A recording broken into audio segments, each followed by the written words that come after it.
اللهم صل وسلم وبارك على سيدنا محمد وعلى اله وصحبه وسلم. السلام عليكم ورحمه الله وبركاته. ازيكم حبايبي؟ عاملين ايه؟ يا رب تكونوا بألف خير. معاكم أميرة سلامة، والنهارده ان شاء الله هنعمل مع بعض بريوش الشوكولاتة القمر التحفة اللي في قلبي ده. شايفين طراوته وحلاوته؟ تقولوا عليه سفنج، تقولوا عليه قطن. تحفة تحفة تحفة لعشاق الشوكولاتة يا جماعة. شايفين شكله من جوه؟ كل حتة وكل قطمة فيها شوكولاتة. سهل جدا جدا، بسيط جدا جدا، وكمان اقتصادي جدا.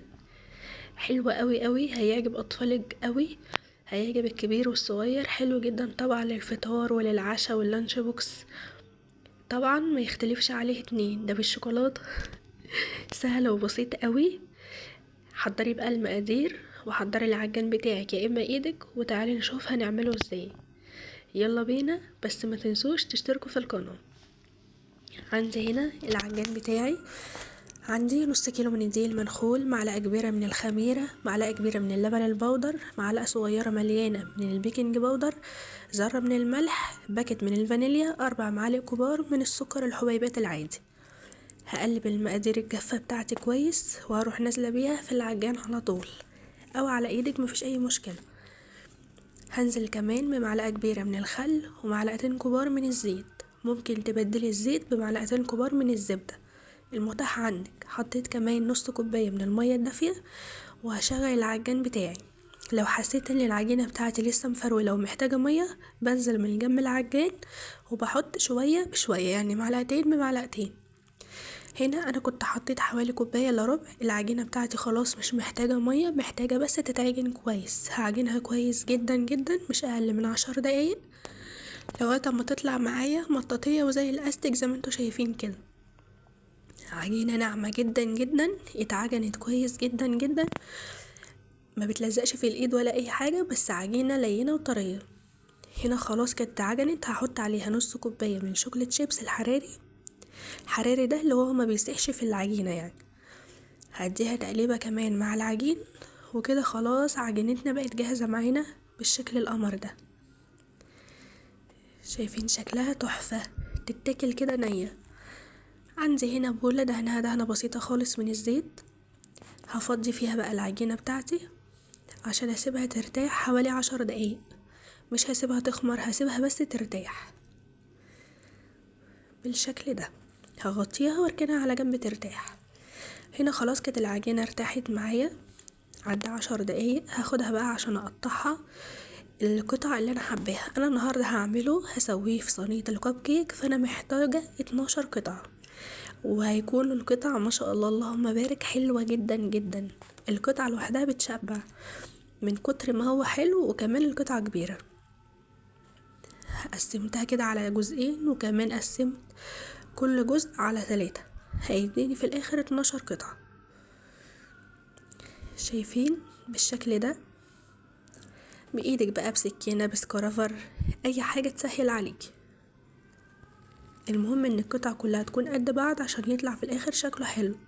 طب انا مش عايزه اكوره واحطه في صينيه الكب كيك. عادي كوريه زي ما انا هعمله بنفس الطريقه، ورصيه في اي صينيه الومنيوم برضو بدهن دهنه بالزيت.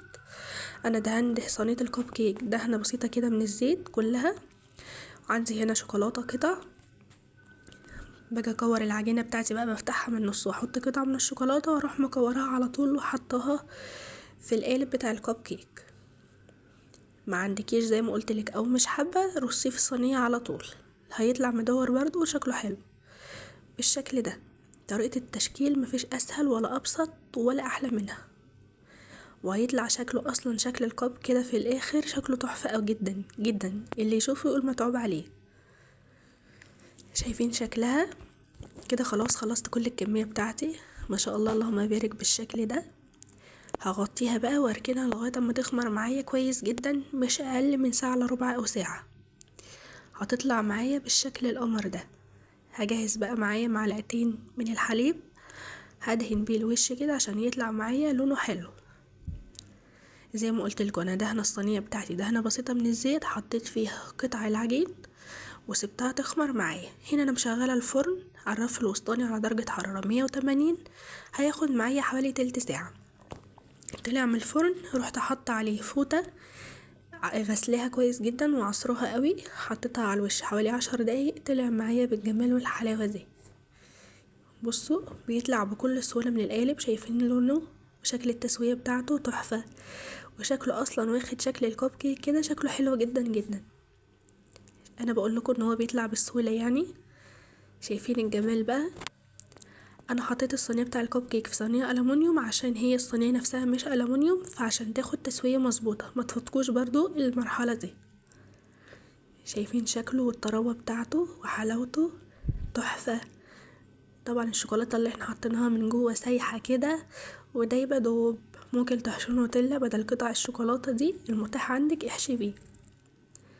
اهم حاجه ما تنسوش تحطوا لايك وتشتركوا في القناه وتفعلوا الجرس على الكل عشان يوصلكوا كل فيديو جديد بقدمه.